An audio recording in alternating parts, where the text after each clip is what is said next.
Hey guys, it's about 3:45 a.m. in the morning in Baton Rouge, Louisiana, August 6, 2020. This is Kyle, aka Vulcan Wolverine. My attackers hacked in and froze up my live stream, but this is the information I wanted to get to towards the end. This is from the Legal Coop. This is from a website that the lawyer, I can't remember his first name, but his last name is Schumann, Ray Schumann. Action, support July 31st World Day Against Electronic Torture, aka Cyber Torture, aka Psycho Porn, which I agree with. In practice, cyber technology already plays the role of an enabler in the perpetration of both physical and psychological forms of torture, most notably through the collection and transmission of surveillance information and instructions to interrogators, through the dissemination of audio or video recordings of torture or murder for the purposes of intimidation or even live streaming of child sexual abuse on demand of voyeuristic clients. And increasingly also through the remote control or manipulation of stun belts, medical implants, and conceivably nano or neurotechnological devices. Cyber technology can also be used to inflict or contribute to severe mental suffering while avoiding the conduit of the physical body, most notably through intimidation, harassment, surveillance, public shaming, and defamation, as well as appropriation, deletion, or manipulation of information. So he's writing all this for July 31st, World Against Electronic Torture, World Day Against Electronic Torture, and then he has, let me pull it up. It's simple. Just as there's an audience for Dexter and Punk'd, there is one for real abuse. Some sick people are in the throes of shock addiction and they will pay for it. I hope you join me in condemning the resulting psycho porn. If you want Mr. Melzer's full report on confirming this issue, it's here. Other copies can be had elsewhere at the un.org website. So that's mainly what I wanted to show, is this Nils Melzer's report at the Human Rights Council, the 43rd Session Human Rights Council, and they had it from February 24th to the 20th of March 2020. So he speaks on cyber torture. It's a long report. I'll read a little bit in the front, but I really want to read just the section on cyber torture to show you guys. He's going to take what he's already written, right? He already knows about neurotechnology and the abuses and things that like Ewan Cameron, psychic driving, V2K that Ewan Cameron was working on, and things like that. And he's going to take those things, and then we've sent in all of our testimonies. He's heard testimonies from targeted individuals, and he's going to add that to the report that he's going to give in the general session in October. So he was already on just this report to the Human Rights Council, it was speaking about our issue and the trauma and the experimentation and the torture that we go through. So torture and other cruel, inhuman, or degrading treatment of punishment. Report of the Special Rapporteur on Torture and other cruel, inhuman, or degrading treatment of punishment. In the present report, the Special Rapporteur examines conceptual, definitional, and interpretive questions arising in relation to the notion of psychological torture under human rights laws.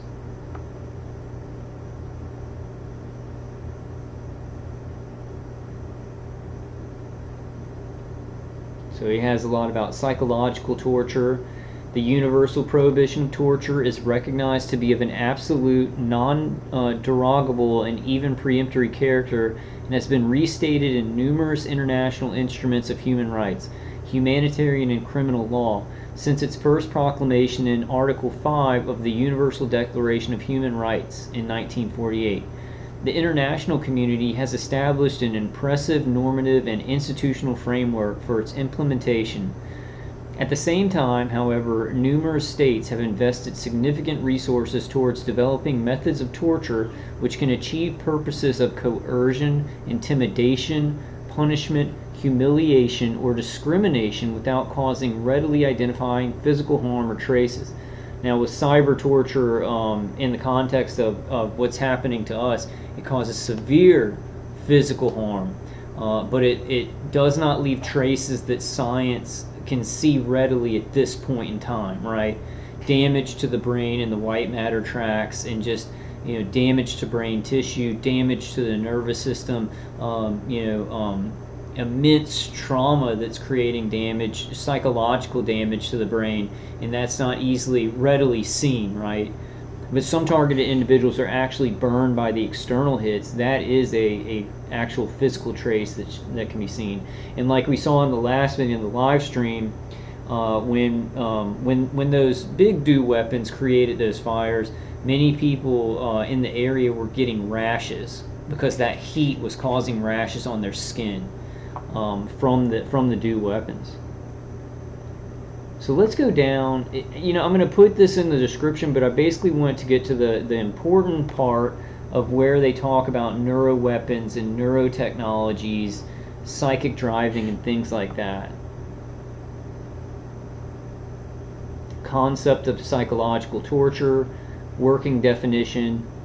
Psychological torture is not a technical term of international law, but has been used in various disciplines, including legal. Oh, and guys, I'm not on camera right now because I put on all my headgear, so I just thought I'd run through this and put it in the description for you guys.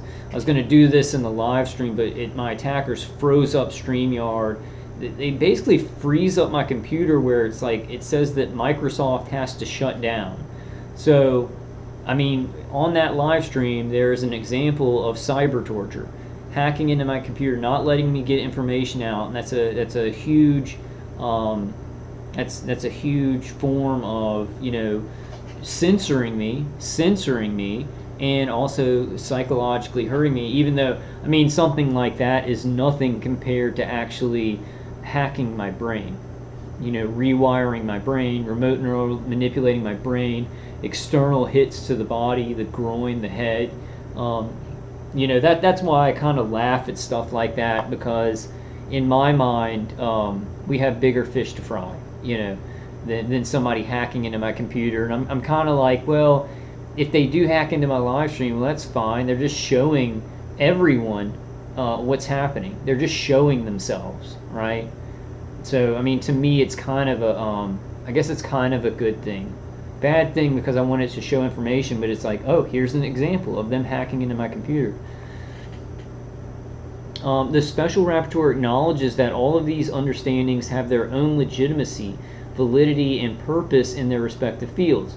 In line with the mandate bestowed upon him, the present report examines the concept of psychological torture from the perspective of international human rights laws. Distinguishing methods from effects and rationales. Distinguishing psychological from physical, no marks and no touch torture. Likewise, physical no-touch torture avoids direct physical interaction, but still intentionally manipulates or instrumentalizes physiological needs, functions, and reactions to inflict physical pain or suffering.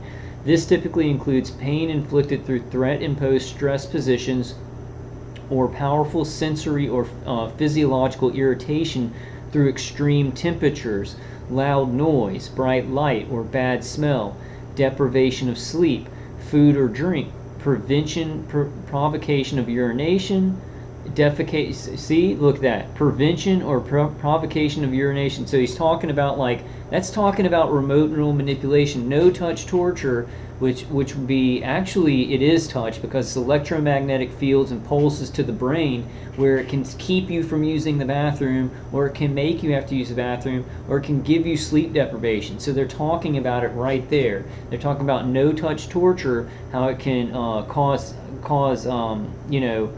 physical reactions to the body through the brain, or exposure to pharmaceutical substances or drug withdrawal symptoms. Although these techniques deliberately use the conduit of the victim's body for the infliction of pain and suffering, they are sometimes discussed as psychological torture, mainly because of their psychological rationale and intended destabilizing effect on the human mind and emotions. and the limited physical contact between the torturer and the victim. As long as no-touch techniques inflict severe physical pain or suffering of any kind, however, they should be regarded as physical torture. Yes. If something is being done with directed energy, it's being shot at somebody, external hits, pulses to the brain, electromagnetic transcranial stimulation, electromagnetic pulses to the vestibular system, the eyes and the ears, and then other things that just go straight through to the brain, like photo. I can't even think of it right now. My attackers like wiped that. But basically, invisible light to the brain, to neural networks on the brain that nanotechnology creates. It's not no touch. It's actually physical torture, because all these physical weapons are used to create torture that maybe is creating a lot of damage psychologically and damage to the nervous system. I think this is going to be a pretty complicated thing, and they're going to have to talk through it, right? They're going to have to, like Nils Melzer, they're going to have to use our testimonies to figure out, like, what to even call it, right? They're calling it cyber torture, but they're saying, like, well, it bypasses the body. In our case, it does not bypass the body. It's weapons used on the body from far away. So this whole new thing, right, which has been going on since after World War II, they're going to have to come up with a lot of new terminology. Applying the constitutive elements, severe pain and suffering, intentionality. Psychological torture requires the intentional infliction of mental pain or suffering, and thus does not include purely negligent conduct. Intentionality does not require that the infliction of severe mental pain or suffering be subjectively desired by the perpetrator, but only that it be reasonably foreseeable to result in the ordinary course of events from the purposeful conduct adopted by the perpetrator. And in targeted individuals' cases, this is completely intentional. They want to destroy our brain, destroy our body, cause harm, cause trauma, cause harassment. They want to cause isolation. They want to destroy our lives, and in some cases, they want the target individual to do violence. Like they were trying that with me many years ago, right? And now they're just trying to brain hobble me, really mess my mind up, keep my mind from being organized, rewire it with pretty sophisticated remote neural manipulation. At the same time, do V2K psychic driving and NLP and hypnosis, while they've got the external hits going on to just make me exhausted, right? I think a lot of you guys know what I'm talking about there. Purposefulness, powerlessness. In practice, powerlessness arises whenever someone has come under the direct physical or equivalent control of the perpetrator and has effectively lost the capacity to resist or escape the infliction of pain or suffering. That would be targeted individuals. We can't get away from this. Wherever we go, with the infrastructure and the weapons grid, they can hit us wherever we go to. If we go to a different country, if we go to a different place, a different state, they can keep the directed energy locked on our bodies. This is typically the case in situations of physical custody, such as arrest and detention, institutionalization, hospitalization or internment, or any other form of deprivation of liberty. In the absence of physical custody, powerlessness can also arise through the use of body-worn devices capable of delivering electric shocks through remote control, given that they cause the complete subjugation of the victim irrespective of physical distance. I mean, that would encompass implants, but then there's nanotechnology, and then you don't even need anything with some of this more advanced targeting, where it's just it's connecting with the unique brainwave signature of your brain or your DNA, and then you can be hit with directed energy. Streams from the neuroweapons can pulse and connect to your vestibular system straight to your brain. A situation of effective powerlessness can further be achieved through deprivation of legal capacity when a person's exercise of decision making is taken away and given to others.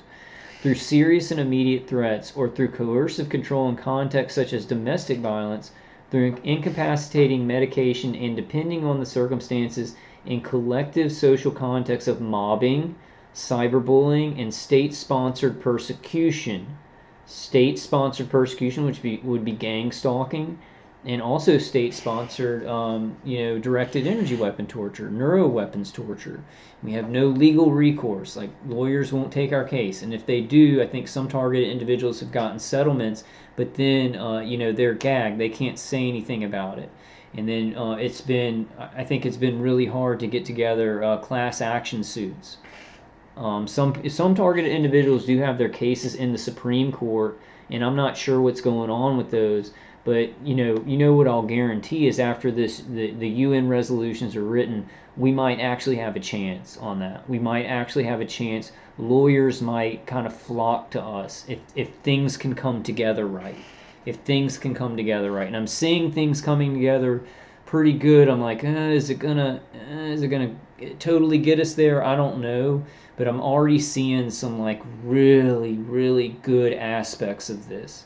Like already, even before they've announced it in October, in our individual lives that we can use, like just telling people about this stuff. It's gonna make it more. I think there's gonna be a certain point where this is just out in the open, and then lawyers, just like asbestos cases, like in the past, lawyers will be like, okay, yeah, we'll definitely take your case because we can make a whole lot of money off of it.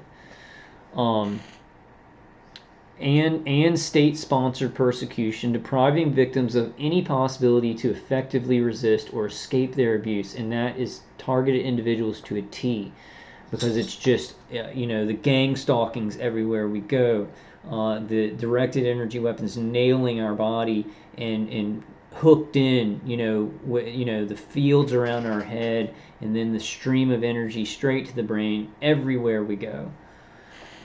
Lawful sanctions exception. Let's pass that up. Predominant methods of psychological torture.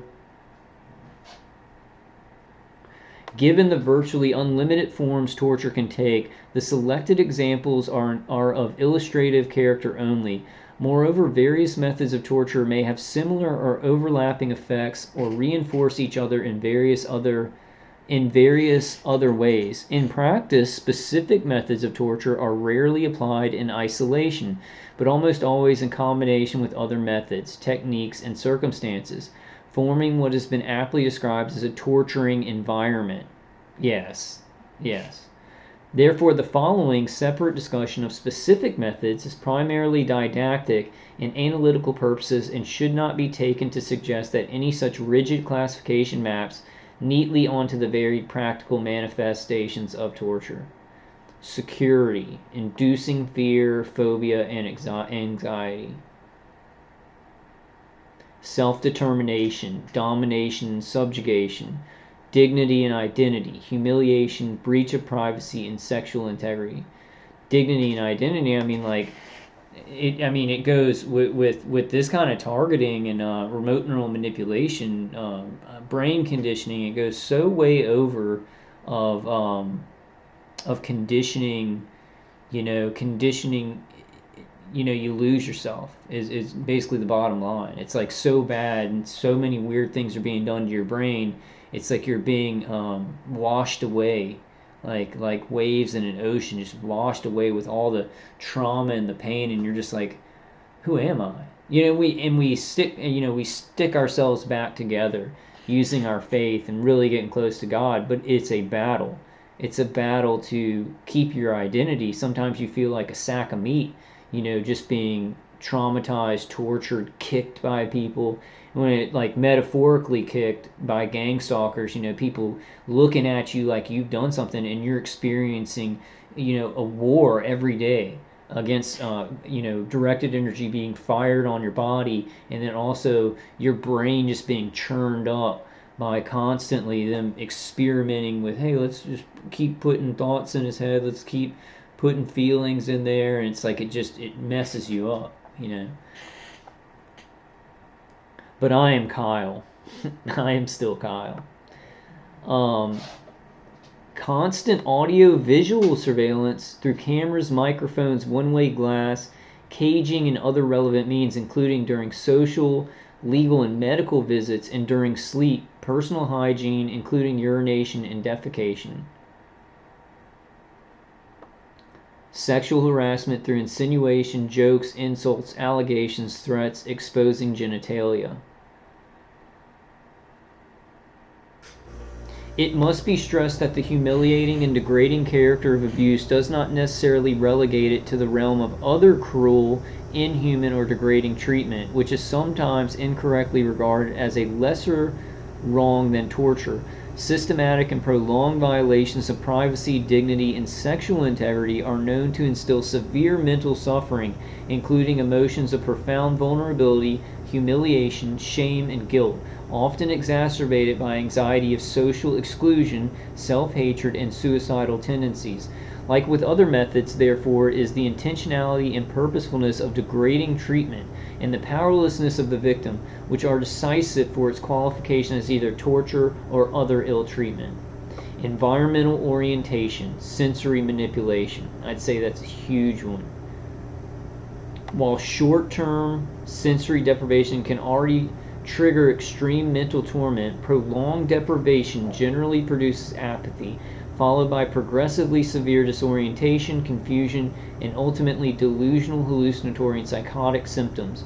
According to the UN body of principles, explicitly prohibit holding a detainee in conditions which deprive him, temporarily or permanently, of the use of any of his natural senses, such as sight or hearing, or of his awareness of place and passing of time. In practice, such deprivation involves the partial or complete elimination of sensory stimulation through an accumulation of measures such as suppression of oral communication with the victim, constant monotonous light, visual sterile environment, soundproof insulation of the cell, hooding, blindfolding, gloves, facial masks, earmuffs. You know, there's a different kind of sensory deprivation that goes on with targeting. You know, with my remote neural manipulation, I mean, certain parts of my brain are cut off from me.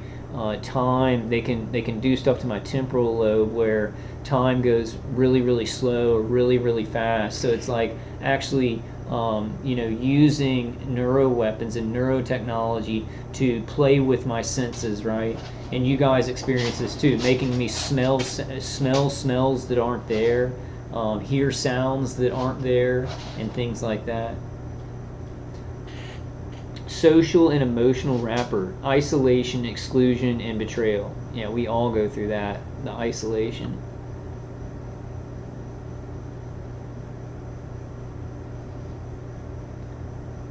Let me read this part about the neuro. I'll read the titles though. Communal trust, institutional arbitrariness, and persecution. And I think we have a big problem with that because we can't trust anyone. Like, nobody trusts psychiatrists, nobody trusts doctors, we don't trust the government, we don't trust, nobody has helped us. Everybody, like police and the FBI actually participate in the stalking and harassment. You know, the military-industrial complex is experimenting on us, and nobody wants to touch it. You know, doctors want to just call us crazy and everything like that. Let me read a little bit about this. So, communal trust, institutional arbitrariness, and persecution. Every human being has the inherent need for communal trust. Confronted with the overwhelming power of the state, individuals must be able to compensate their own powerlessness by relying on the community's ability and willingness to exercise self-restraint, most notably through adherence to the rule of law. That's a joke. The rule of law is like a joke. It's not happening now. And the principles of due process. No due process. They pick people at random to target who have done nothing, to experiment on them, to torture them, and to gang stalk them like pieces of meat. And there's no due process, and we are not treated as human beings. As long as administrative or judicial error, negligence, or arbitrariness is what targeting has. It's just picking people because you got some people around you that are connected to these programs. They're like, yeah, let's throw them in it. let's get some revenge, and then you're stuck in it. Arbitrariness can be effectively, though at times imperfectly, addressed and corrected through a regular system of institutional complaints and remedies. The resulting inconveniences, injustices, and frustrations may have to be tolerated as an inevitable side effect of the constitutional processes that govern democratic societies. A tyrannical society. We're not a democracy or a republic anymore. We're a technocratic anarcho-tyranny. Technocratic anarcho-tyranny. Yeah, I think that's what we are. Apart from incommunicado detention and solitary confinement discussed above, some of the most notable forms of arbitrary detention include enforced disappearance, coercive detention, cruel, inhuman, or degrading punishment. We get that as target individuals. Okay, let me get to the neuroweapons part, the part about cyber torture. Let me get to the cyber torture. Torturous environments, accumulation of stressors. Cyber torture. Sorry it took me so long, guys, to get there. I kind of just wanted to read some of it. Okay, it's kind of bad. Okay, cyber torture. A particular area of concern which does not appear to have received sufficient attention is the possible use of various forms of information and communication technology, cyber technology, for the purposes of torture. Although the promotion, protection, and enjoyment of human rights on the internet has been repeatedly addressed by the Human Rights Council, torture has been understood primarily as a tool used to obstruct the exercise of the right to freedom of expression on the internet, and not as a violation of human rights that could be committed through the use of cyber technology. This seems surprising given that some of the characteristics of cyberspace make it an environment highly conducive to abuse and exploitation. Most notably, a vast power asymmetry, virtually guaranteed anonymity, and almost complete impunity. Yeah, and I'd say that's a fact. The people that are the contractors that are doing it, it's like a vast power asymmetry where it's not even our attackers in the automated systems. It's not even supposed to be a fight. We're just supposed to be destroyed and experimented on. We're not, but I mean, we're making it a fight. Virtually guaranteed anonymity, right? And almost complete impunity. In fact, states, corporate actors, and organized criminals not only have the capacity to conduct cyber operations inflicting severe suffering on countless individuals, but may well decide to do so for any of the purposes of torture.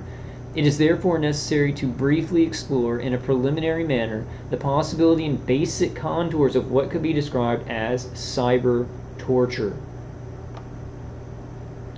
In practice, cyber technology already plays the role of an enabler in the perpetration of both physical and psychological forms of torture, most notably through the collection and transmission of surveillance information and instructions to interrogators, through the dissemination of audio or video recordings of torture or murder for the purposes of intimidation, or even live streaming of child sexual abuse on demand of voyeuristic clients, and increasingly also through the remote control or manipulation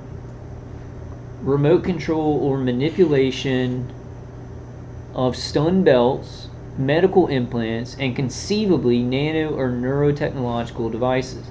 Cyber technology can also be used to inflict or contribute to severe mental suffering while avoiding the conduit of the physical body, most notably through intimidation, harassment, surveillance, public shaming, and defamation, as well as appropriation, deletion, or manipulation of information. The delivery of serious threats through anonymous phone calls has long been a widespread method of remotely inflicting fear. With the advent of the internet, particularly state security services have been reported to use cyber technology, both in their own territory and abroad, for the systematic surveillance of a wide range of individuals and for the direct interference with their unhindered access to cyber technology. Moreover, electronic communication services, social media platforms, and search engines provide an ideal environment both for the anonymous delivery of targeted threats, sexual harassment, and extortion, but also for the mass dissemination of intimidating, defamatory, degrading, deceptive, or discriminatory narratives. Individuals or groups systematically targeted by cyber surveillance and cyber harassment generally are left without any effective means of defense, escape, or self-protection, and at least in this respect often find themselves in a situation of powerlessness comparable to physical custody.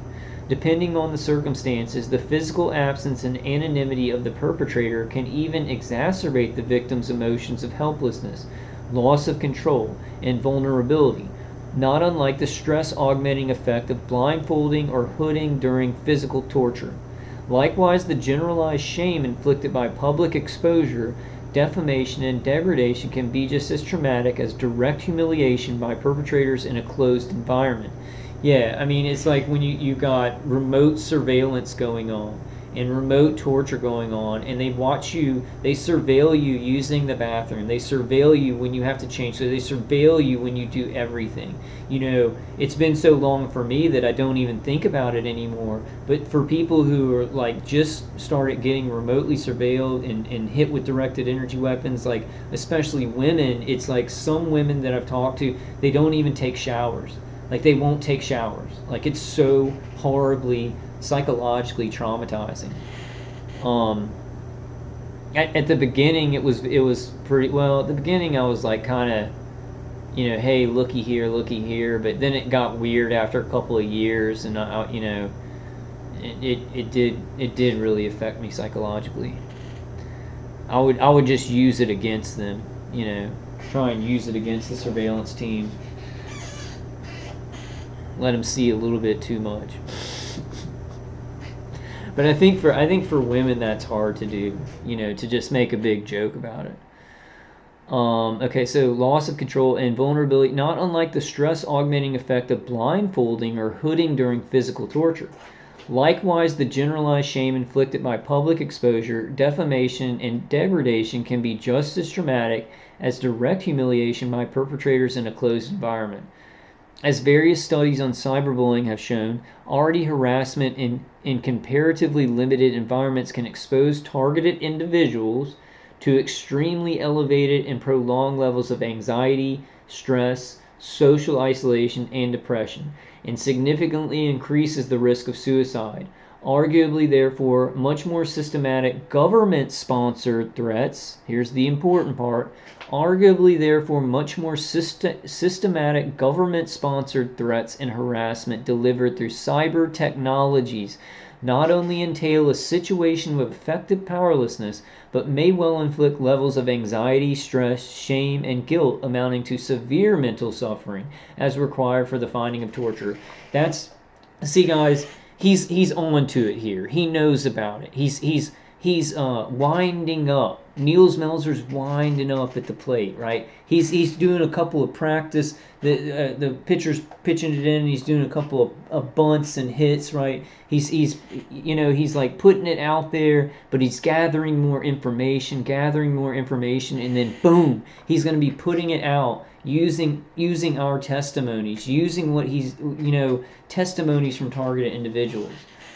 So we're getting there. I mean, this is like the golden ticket. This is the golden ticket.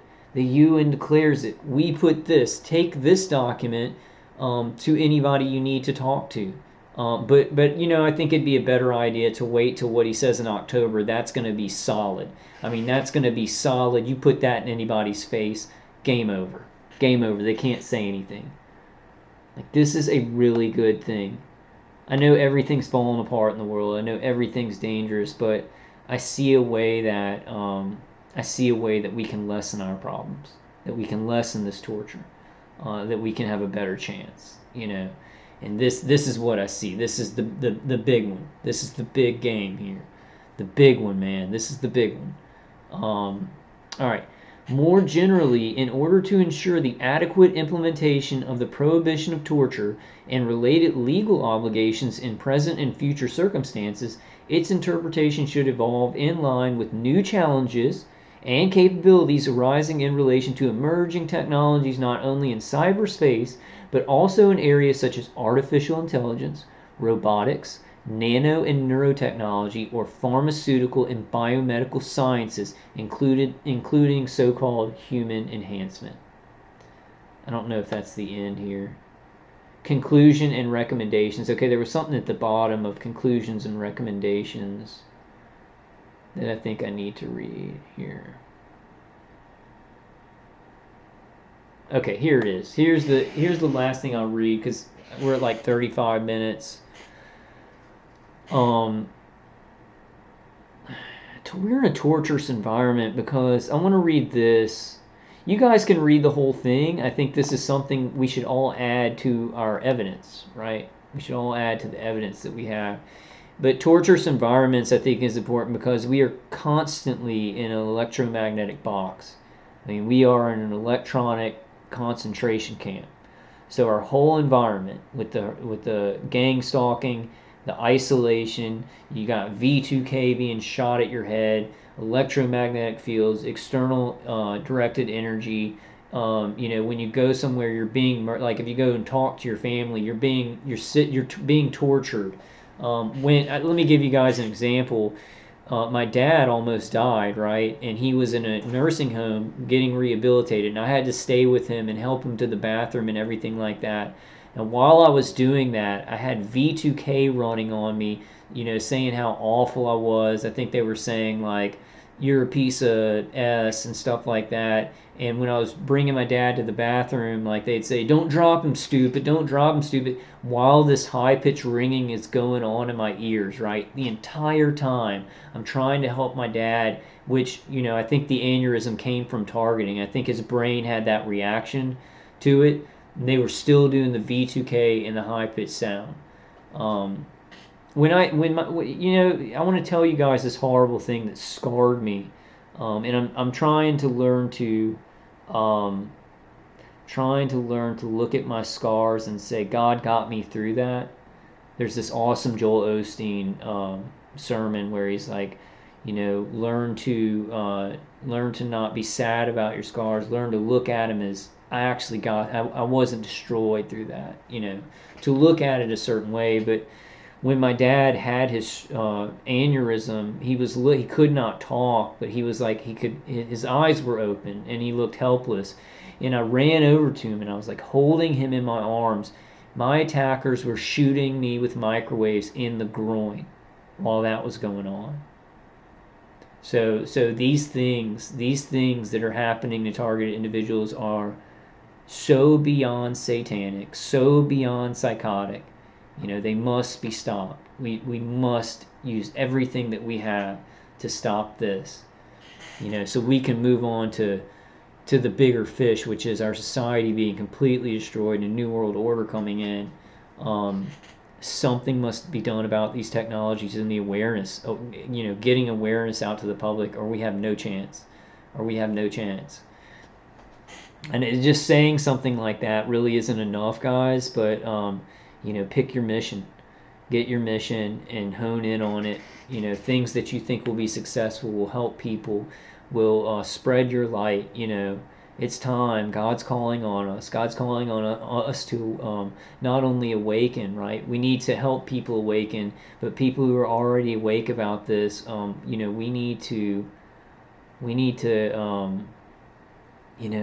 just to rise up. We need to rise up. We need to, that light inside of us, we need it to get real bright. We need it to get real bright and heal us, and we need to tap into miracles. God's calling on the good of this world to evolve because evil sure is evolving. It's spreading all over this world. I'll find the words to say what I wanted to say then later. Torturous environments. In practice, torture victims are almost always exposed to a combination of techniques and circumstances inflicting both mental and physical pain or suffering, the severity of which depends on factors such as duration, accumulation, and personal vulnerability. Victims tend to experience and respond to torture holistically and not as a series of isolated techniques and circumstances, each of which may or may not amount to torture. Accordingly, psychological torture may be committed in one single act or omission, or can result from a combination or accumulation of several factors which, taken individually and out of context, may seem harmless. The intentionality, purposefulness, and severity of the inflicted pain or suffering must always be assessed as a whole and in the light of circumstances prevailing in the given environment. I don't understand what any of that was. Okay. Challenges of new technologies. Challenges. You see what he's writing about, what he was writing about in March, and he's going to expand on these things. He's going to expand on these things using what targeted individuals are sending in, the information that people who understand. And I bet you, I don't know this, but I bet you Robert Duncan sent some stuff to the UN. You got Magnus Olson, you got Liliana, who has a lot of experience in this. So many targeted individuals that are so smart, and it's going to expand the conversation, expand the resolutions, expand the investigations. I know the UN in a bigger picture is doing a lot of bad things, but let me tell you, there are still good human beings on this earth, all up in some organizations actually searching out justice, not understanding the evil big picture that's coming down, actually believing some of the lies about the pandemic and everything like that, but still searching for justice and just doing it in the dark. Challenges of new technologies. In order to ensure the adequate implementation of the prohibition of torture and related international legal obligations in present and future circumstances, its interpretation should evolve in line with new challenges and capabilities arising in relation to emerging technologies, not only in cyberspace, but also in areas such as artificial intelligence, robotics, nano and neurotechnology, or pharmaceutical and biomedical sciences, including so-called human enhancement. I already read that, but I read it again. Alright guys, I'm going to put this in the description. I just wanted to show you guys what Nils Melzer had written the report on in March. And so coming up in October, he's going to take new information, right? He was already talking about this stuff. He's already talking about neurotechnology, artificial intelligence. So he's going to learn more about what's going on, And the thing is, this is the deal, guys. This is the deal. Once he gives that report at the UN, there ain't putting that back in the box. There ain't hiding that. The only thing that comes out of that is that we can, contact mainstream media and just say, look at what the UN said. I'm experiencing that. People all over the world are experiencing that. We can put it in doctors' faces, in psychiatrists' faces. There ain't putting that monkey back in the barrel, so to speak. Like, for real, I want to get excited about this. I know a lot of people, I know the world is, everything is really bad. I want to get excited about this. This is a miracle. This is a miracle in the dark, and we need this miracle, guys. A lot of us I'm suffering so much. I feel like sometimes the mind control is so bad that I will never be myself again. I find ways. God helps me to find ways to keep going and get my attackers off my brain and stuff like that. But it's really bad. And so I think a lot of targeted individuals, we really need to lean into this one. That's what I say. And I know we're going to have some disagreements. Some people are going to be like, blah, blah, that UN ain't going to do anything. But I see hope in this even now, without them even having done the report in October. I see things that ain't going back. The genie ain't going back in the bottle, and we need some victories. If we get some small victories, they can feed into larger victories. Alright guys, I love y'all. Just check this out. It's a long thing, but he states it clearly. In anything where he is talking about this, I'm going to try and get and put it out online so we can gather it up and then be ready for the report in October. Unless he gets assassinated, right? I mean, that's kind of a joke. I shouldn't have gone there. But he's going to stand up and speak about it, and it's going to be awesome. Really shouldn't have made that joke. That's a horrible, sorry about that. So I don't want to end it on that. God bless you guys. We gotta see the good. There's a whole lot of bad in this world, a whole lot of real bad. But man, there's so many good people out there. There's so many good things. There's so many good people in certain organizations that they're blind. They're blind. They want to do good in the world, and they think that maybe going along with something that's false is good. We got to open people's eyes, and we got to be a light. We got to turn other people's lights on. You know, God calls us to do that. God's calling me to do that. If I can get out of the mind, because you know, my torture's really bad. So, but God's gonna find us a way. You know, God's gonna find us a way. We just do the best we can do till we go on home. I have a lot of hope in this guy. I feel it.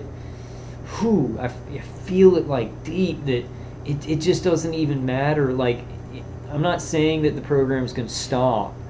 Like in October when he gives the report, I'm not saying like everything's just gonna stop then, but it sets dominoes in motion that cannot be stopped in a good way for our situation. It can't be undone. It's good that cannot be undone. That can only grow. That can only grow. Yeah, I see it. All right, guys. I love y'all, and I'll definitely see you on the next one. Love y'all a lot. I hope everybody's just hanging in there. Let's just do our best. Let's do our best, and let's head towards hopeful things. You know, there's still hope in this world. There's still good humans. Still good. You know, I love y'all. I'll see you on the next one.